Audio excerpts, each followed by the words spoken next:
Even in matters of a civil nature, we find in Scriptures that respect was paid of old to the principle of federal representation. Thus, when Joseph made a covenant with his brethren that they should carry up his bones from Egypt to the land of promise, he assumed that those whom he addressed were the representatives of their successors, as he knew well that the whole of that generation should die before the deliverance of Israel by Moses. Was he wrong in this? Or did posterity refuse to recognize the obligation of the engagement under which they were brought by their fathers, and, in the spirit of modern casuistry, cast the covenants behind their backs? No. Quote, Moses took the bones of Joseph with him, for he had straitly sworn the children of Israel, saying, God will surely visit you, and ye shall carry up my bones away hence with you. Unquote. In like manner, the covenant made with the Gibeonites by one generation was conscientiously respected by another. Quote, and the children of Israel smote them not, because the princes of the congregation had sworn unto them by the Lord God of Israel. Unquote. And do we not find disregard for the principle in question assigned as a reason for inflicting the judgments of God? Quote, thus saith the Lord, for 3 transgressions of Tyre, and for 4, I will not turn away the punishment thereof, because they delivered up the whole captivity to Edom, and remembered not the brotherly covenant. Unquote. Exodus 13, verse 19. Joshua 9, verse 18, and Amos 1, verse 9. Nay, is not the principle of descending obligation, the right of ancestors to represent and to act for posterity, recognized every day amongst ourselves in civil matters? In the obligations, for example, of the heir of an estate, for the engagements of his predecessor in the possession of it, and in the binding authority of certain public national deeds.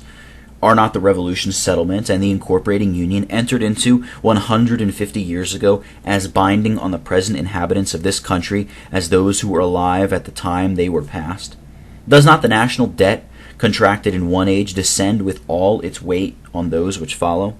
And on what other principle but that for which we are now contending is it that the Britons, to this day, are accustomed to plead the provisions and securities of Magna Carta, although the men by whom this noble instrument was framed have been mouldering in the dust for 600 years?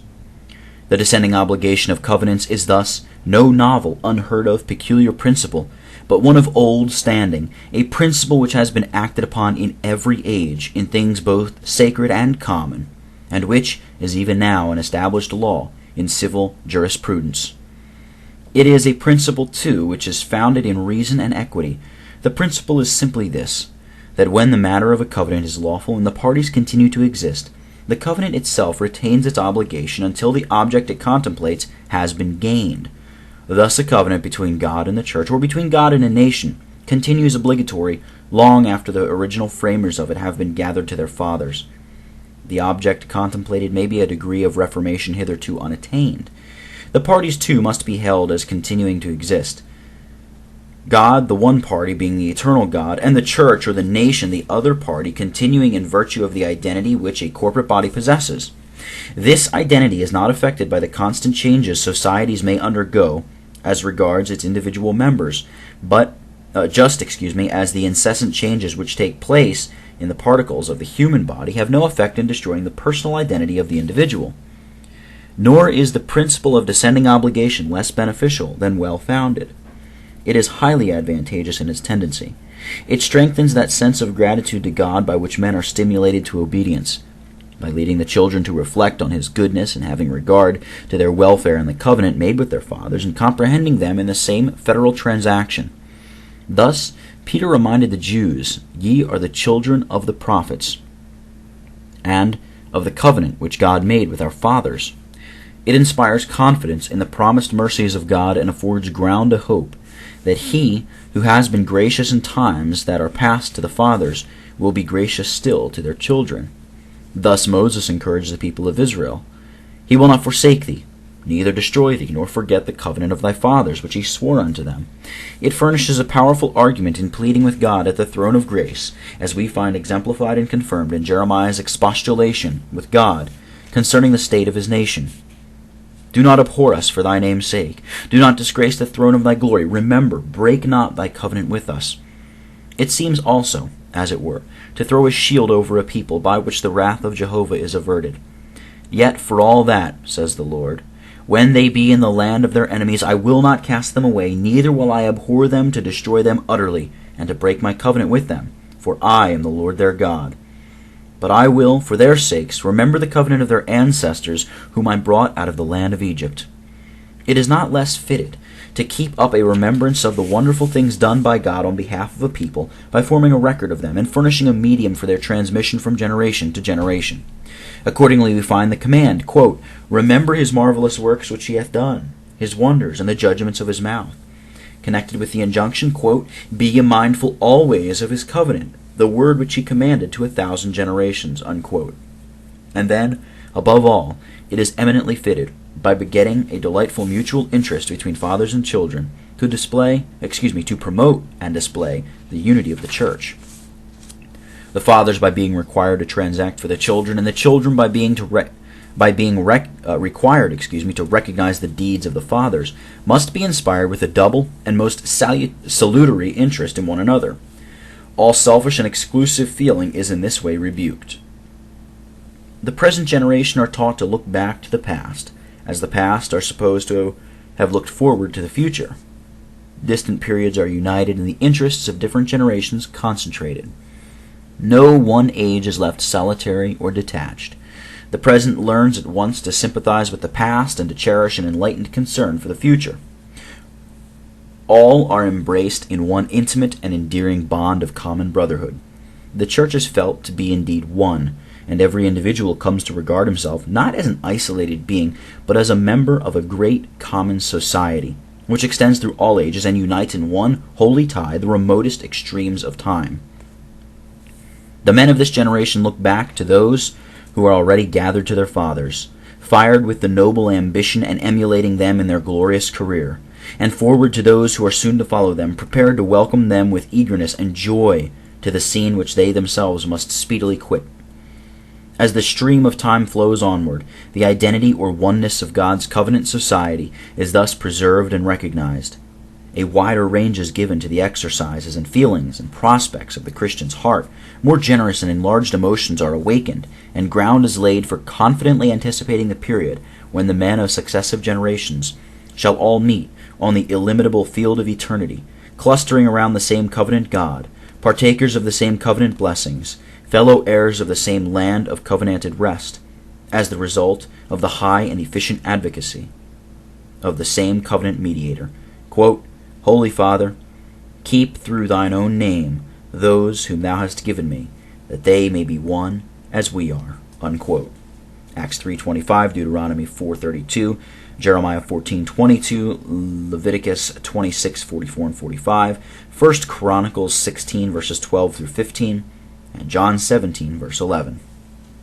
Thirdly, the principle of public social covenanting is not a mere theory. It is not a matter of speculation, but of history, having been exemplified in all ages and in all parts of the world.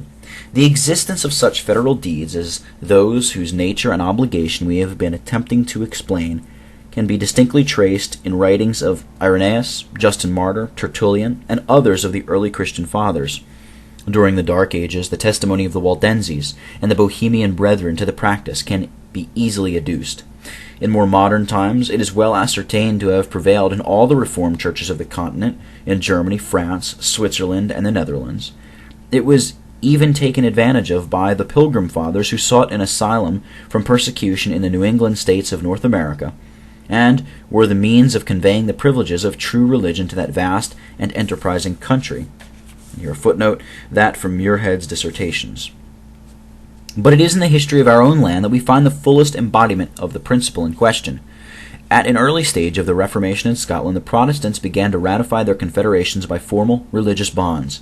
Such deeds were successively entered into in the years 1557, 1559, 1560, as well as 1563. On these occasions, the Covenanters were comparatively few, and it does not appear that the deeds themselves were framed as bonds of permanent obligation, but only as instruments for effecting a temporary object. In process of time, however, as popery increased its exertions and more vigorous efforts were required in order to resist its inroads, the famous instrument known by the name of the National Covenant was prepared and sworn. This deed formally abjured all the corruptions of the popish system, expressed unequivocal attachment, to the confession of faith, which indeed it comprehended, and embodied a clause in which the Covenanters called upon God to witness the sincerity of their hearts in the solemn transaction. At Edinburgh, on the 28th of January, 1581, the National Covenant was sworn by King James VI and his Privy Council, and soon afterwards received the sanction of the General Assembly of the Church. Being cheerfully taken and subscribed by persons of all ranks throughout the land, under the direction of the constituted authorities both civil and religious, it amounted to a solemn national surrender of the kingdom to the Lord. Afterwards, when the liberties of the Church were threatened by both domestic and foreign invasions, this celebrated bond was solemnly ratified anew. This would have been in 1590, under the direction of 2 commissions, and one consisting of 96 ministers, the other of 130 of the nobility and gentry, who were authorized to obtain subscriptions and ordered to report diligence to the council. And with such success was this business executed, under the good favor of God, that in 2 years thereafter an act ratifying the liberties of the Church and settling the Presbyterian Church government in Scotland was obtained from the King and Parliament. This is the covenant which, with some additional clauses, was sworn with such unanimity and good effect at the commencement of the Second Reformation in 1638, a step which was loudly called for by the insidious attempt then made to impose by the royal authority the book of ecclesiastical canons, and thus to blot out every vestige of the Reformed religion and discipline from the land. By one masterstroke of wisdom and prudence did Alexander Henderson defeat forever the efforts of the court party. The seasonable renewal of the National Covenant united in the firmest bonds Presbyterians of all ranks, parties, and sentiments. Wednesday, the 28th of February, 1638, was a memorable day in the annals of the Church of Scotland, when, within the Greyfriars Church at Edinburgh, the covenant was subscribed by thousands, including nearly all the nobles in the land, commissioners from all the shires, and from every borough, except 3 in the north, and many ministers and other gentlemen whose pious and patriotic zeal prompted them to concur in this important step.